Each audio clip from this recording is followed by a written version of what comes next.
Olá, meus alunos queridos do segundo ano.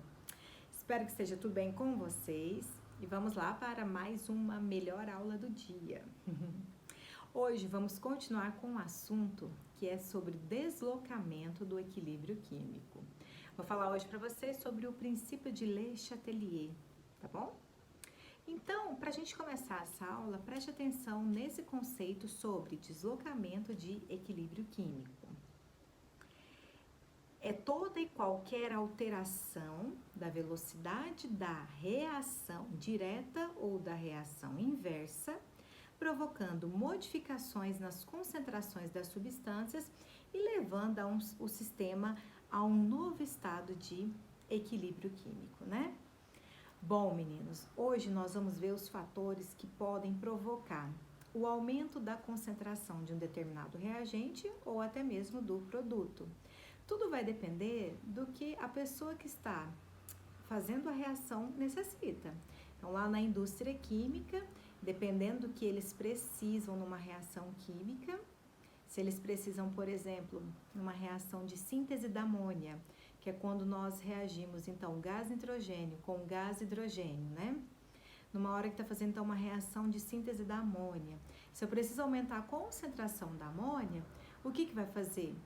Vai ter que provocar modificações nessa reação de equilíbrio químico para que a concentração da amônia aumente, tá bom? E aí, teve um químico bem famoso que estudou algumas coisas sobre o equilíbrio químico e ele fez então o princípio de Le Chatelier. E o que é esse princípio? Preste bastante atenção agora no conceito do princípio de Le Chatelier.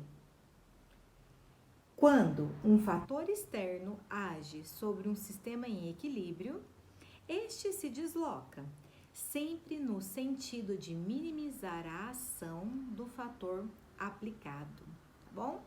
Então, quando uma reação acontece o deslocamento do equilíbrio químico, né? É porque algum dos fatores que podem deslocar esse equilíbrio químico vão ser então aí afetados. E quais são esses fatores que podem afetar o equilíbrio químico? São concentração do reagente ou produto, já eu explico o que é, a temperatura e a pressão. Então, são esses os fatores que podem alterar o equilíbrio químico de uma reação, tá? Vamos começar então com o primeiro, que é sobre a concentração de produtos e reagente. Então, meninos, atenção aqui no que eu vou ler agora para vocês. A adição de uma substância desloca o equilíbrio no sentido que irá consumi-la, tá? Já a retirada de uma substância desloca o equilíbrio no sentido que ela irá refazê-la. Então, preste atenção.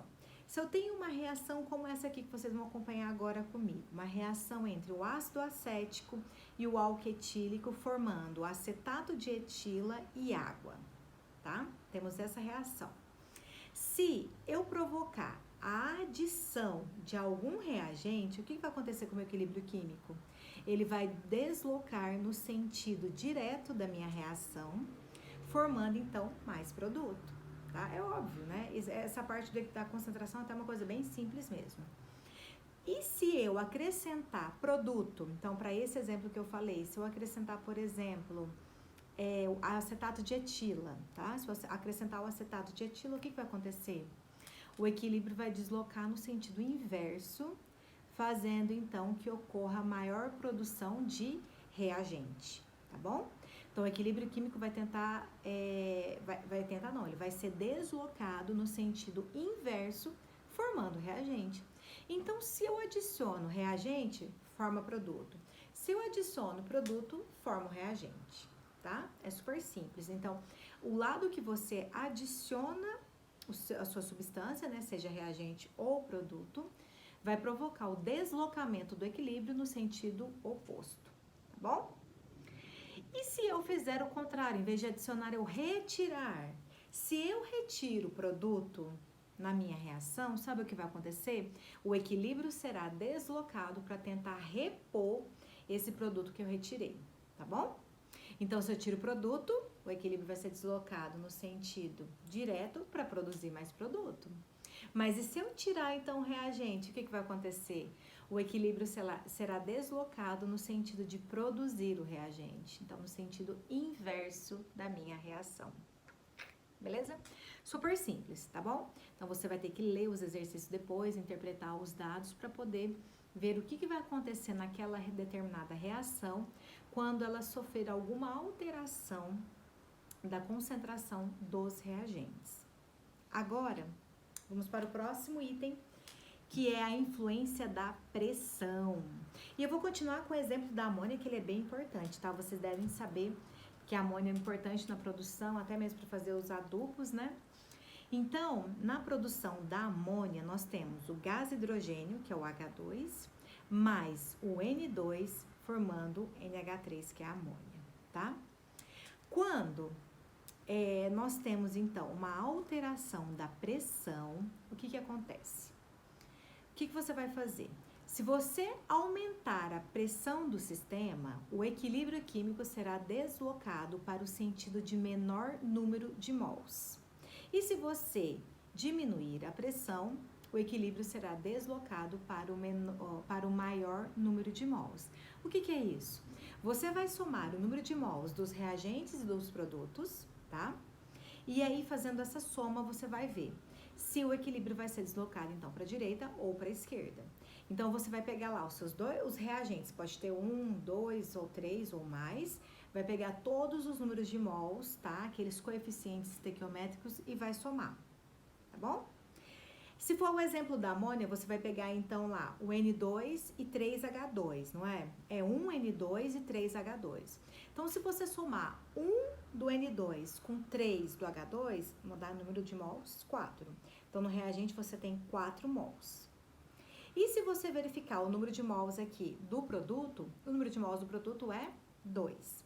Então, o número de mols é maior do lado do reagente e menor do lado do produto, tá? Se você provoca, então, o aumento da pressão, o equilíbrio desloca para o sentido do menor volume, ou seja, no sentido direto, no sentido de formação de produto. Já se você diminui a pressão, ele vai para o sentido de maior número de mols, que é o reagente. Então, se você diminuir a pressão do sistema, vai acontecer uma maior formação, então, dos reagentes. Aumenta a quantidade de reagente. Então, se você está fazendo uma reação, precisa, para esse exemplo, aumentar o produto, o que a gente faz com a pressão? Aumenta a pressão, porque vai para o lado de menor volume. Se você precisa aumentar a quantidade de reagente, para esse exemplo, o que você vai ter que fazer? Diminuir a pressão para ir para o lado de menor número de mols. Esse é muito simples, parece complicado, mas é muito simples, tá? Presta atenção. Então, esse agora que eu falei para vocês foi a influência da pressão. E agora, vamos para o último, que é a influência da temperatura. Vou utilizar o mesmo exemplo da amônia, porque é importante, como eu disse, não é? Então, agora, você vai precisar identificar que tipo de reação que ela é. Se ela é exotérmica ou se ela é endotérmica, tá bom? Porque como que a temperatura vai variar aí, vai influenciar no deslocamento do equilíbrio químico. Preste atenção ao conceito, tá? O aumento de temperatura desloca o equilíbrio no sentido endotérmico. E uma diminuição da temperatura desloca o equilíbrio no sentido exotérmico. Então, é super simples, é só você olhar para o ΔH para você analisar. Vamos analisar aqui a nossa reação de formação da amônia, onde nós temos, então, o N2 mais o H2, formando o NH3, que é a amônia, com um ΔH de sinal negativo, olha aqui, ó, menos 109,5 kJ, indicando que é uma reação exotérmica, tá bom? Então, se eu aumento a temperatura, eu desloco para o sentido endotérmico. E se eu diminuir a temperatura, eu desloco para o sentido exotérmico. Então, para essa reação da amônia, preste atenção. O sentido direto, onde forma o NH3 é o sentido direto, tá bom?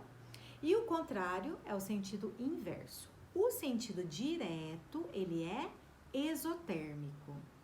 Então, se eu quero formar mais produto, formar NH3, eu preciso fazer o que com a temperatura? Diminuir, porque quando diminui, vai para o lado exotérmico, ou seja, para esse exemplo, vai para o lado para a formação do NH3, que é amônia, tá bom?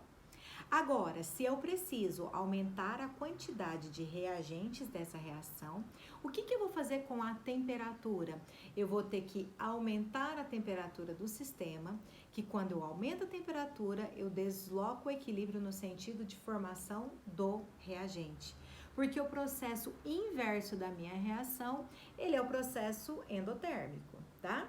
Se eu estou falando que essa reação aqui de N2 mais H2 formando amônia, ela tem ΔH negativo, significa que o processo direto é exotérmico. Então, o processo inverso só pode ser o quê? Endotérmico. Então, o direto exotérmico e o inverso endotérmico. Então, sabendo qual que é o sentido exotérmico e endotérmico, você vai saber como que o deslocamento do equilíbrio químico vai alterar aí a concentração dos produtos e dos reagentes. Química é maravilhoso, né? Super simples, super fácil. E como a gente está fazendo agora, nessas nossas aulas online, né? Eu vou fazer uma pequena lista, como sempre, super fácil, linda e maravilhosa para vocês. Você deve resolver o exercício e semana que vem nós nos encontramos na nossa aula ao vivo para tirar todas as dúvidas, tá bom? Super simples. E é claro, não se esqueça que eu já postei também outra lista, né? Então, vocês têm 2 listinhas para fazer para a próxima semana, tá? Aí, semana que vem, nas nossas 2 aulas, a gente vai corrigir essas 2 listas, tá bom? E, por enquanto, é só. A gente ainda tem mais uma parte de equilíbrio químico para estudar, mas vamos por parte para a gente fechar todo o conteúdo. Então, beijo e até semana que vem, ao vivo, lá no nosso Zoom. Tchau, turma! Saudade!